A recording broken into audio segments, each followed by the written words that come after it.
Okay, in the next couple of videos we're going to take a quick look at globalization and look at multinational firms and get a kind of a brief overview of this course this semester and just talk about some big picture items before we jump into more substantial content later on. So first, let's just move into this slide here and take a look at what we're going to be talking about in this video. First, let's just get a quick sense of the global economy and the players, the big players in the global economy. In 2018, the global GDP, measured in US dollars, was a little over 85 trillion, and that's been growing steadily over the past several years.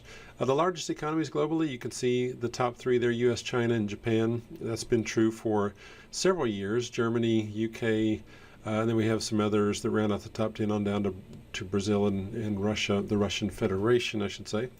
And then some other players that are above a trillion in terms of their GDP. So the biggest 10 make up about 77% of the global GDP, so there's certainly a big concentration of wealth in those top 10 countries. But let's just keep moving on this. There's no questions or there's not going to be anything to memorize from this list, just a sense of who the big people are globally.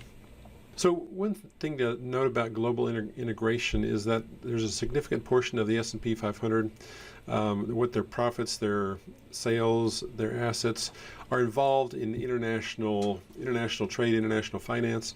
So it's a big part of S&P 500. So even though these are U.S.-based companies, they have a huge presence overseas, and it's international trade. Global integration is a big part of the U.S. economy. Here's an example of a firm, one of the S&P 500 companies, Air Products and Chemicals. Their symbol is APD. And you can see that they have a sizable portion, more than half of their sales are from outside of the U.S. and Canada, so overseas. And if you look at the operating income by region, again, the Americas, even though it's close to $1 billion in operating income, there's more than $1.3 billion from elsewhere. So the international operations are a significant portion of many companies' business, and it's important to be aware of it, know how things work, and that's what this course is really all about. So different costs and benefits of being globally integrated. First, with trade here, we have the access to new products and services. Trade may open up the possibility to get access to those. So if you aren't growing some crop domestically, if you think of the UK, there's not a whole lot of stuff that grows there, perhaps natively. So there's a lot of fruits and vegetables and other things that get imported. In anywhere, that's going to be true. There's some things that you just don't grow domestically. Maybe you don't have the right climate, don't have the right land mass, etc. So there's going to be reasons that you would engage in trade in a global sense to get access to things that aren't necessarily produced sufficiently domestically.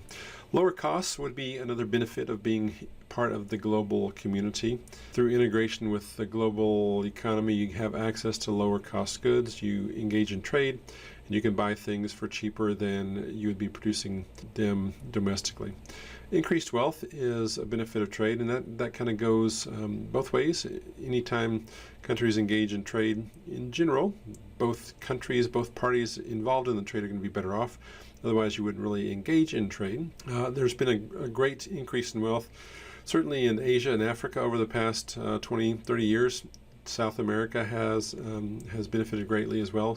By and large, people are better off than they were 10, 20 years ago, all across the globe. Many people have come out of poverty, and largely it's been as a result of global trade and global integration.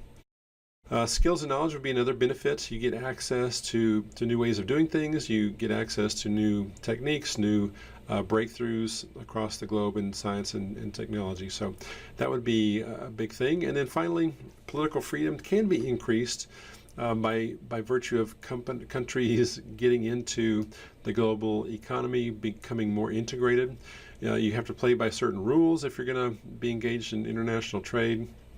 And sometimes those playing by others' rules might allow more freedom and opportunity in a country. Certainly that's not always the case, but that can be a benefit, has been a benefit in many countries' instances.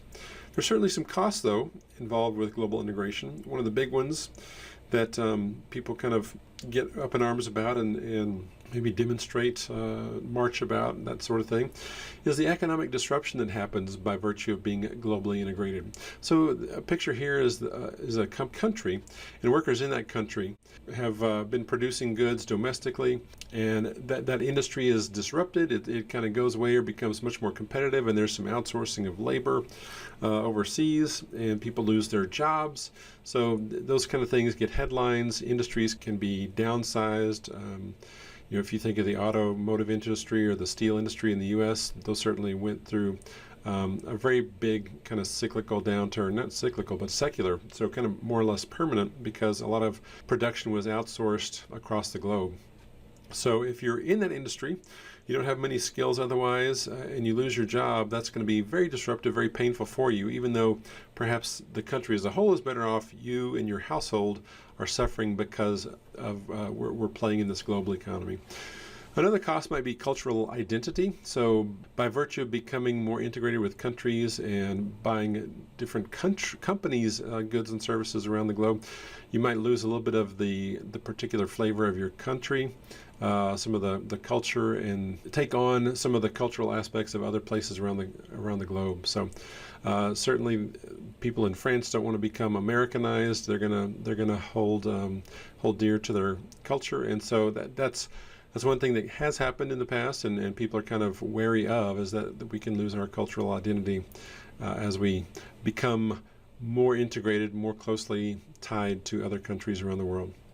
Economic contagion is another cost, and this would be the picture of, we have an issue going on in one country, and the economic problems that start there can spread globally. So a couple of examples. One, probably the poster child for this would be the 2008-2009 global financial crisis that largely started with the U.S. and the U.S. housing market. We had a lot of securities, mortgage-backed securities, that were tied to the U.S. housing market. Those were sold all over the world. Banks all over the world bought those, and when the housing market tanked in the U.S., that spread pain globally. There was a big slowdown in the U.S., and we're kind of the economic engine for the world, and so that brought a downturn really all across the globe. So a problem in the U.S. kind of became a problem for everyone around the world. And another recent example, not too long ago, was the coronavirus thing out of China. That's been a drag on Chinese growth. It's had an impact in the stock market. There's some kind of pictures of this fear of global slowdown because of China kind of shutting down different things to control the coronavirus. So that would be an economic contagion as well as kind of a physical one. And then lastly is the loss of sovereignty. This is one of the big drawbacks of countries participating in the EU, and this is one of the things I think precipitated the UK's Brexit vote and their eventual departure from the EU, is that they felt they had lost the ability to kind of make their own decisions, to control the economy, to control borders and that sort of thing within the country. So as being part of the EU, this European Union, there's certain things that are ceded to the European Central Bank, to the kind of the governing bodies there. So you lose some of the ability to make monetary decisions, run deficits, etc. So that would be a cost as well. And in the interest of keeping this video below 10-11 minutes, I'm going to go ahead and stop here, and we'll pick up with the next slide in the second video here, and we'll look at paths to internationalization and talk about each of these 6 items. So I will see you then.